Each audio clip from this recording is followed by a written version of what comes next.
મહેસાણામાં મોતની સવારીનો video viral. ઘેટા બકરાની જેમ વિદ્યાર્થીઓને બેસાડી અને જોખમી સવારી કરવામાં આવે છે।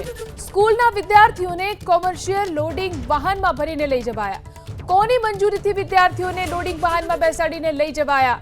જો કોઈ અકસ્માત થાય તો જવાબદાર કોણ? કેમ વિદ્યાર્થીઓ માટે બસની વ્યવસ્થા ન કરાઈ તે સવાલ આ દ્રશ્યોને જોઈ અને ઉઠી રહ્યા છે। જોઈ શકાય છે જે રીતે આ વિડિયો વાયરલ થયો છે। મહેસાણામાં વિદ્યાર્થીઓને આ મોતની સવારી કરાવવામાં આવી। ઘેટા બકરાની જેમ વિદ્યાર્થીઓને આ રીતે બેસાડવામાં આવ્યા અને તે પણ કોમર્શિયલ લોડિંગ વાહનની અંદર આ વિદ્યાર્થીઓને આ રીતે લઈ જવામાં આવ્યા। કોની મંજૂરીથી આ વિદ્યાર્થીઓને આ રીતે લોડિંગ વાહનમાં બેસાડીને લઈ જવાય છે? જો કોઈ અકસ્માત થાય તો જવાબદાર કોણ? કેમ વિદ્યાર્થીઓ માટે બસની વ્યવસ્થા ન કરાઈ તે મોટો સવાલ આ દ્રશ્યોને જોઈને ઉદ્ભવી રહ્યો છે।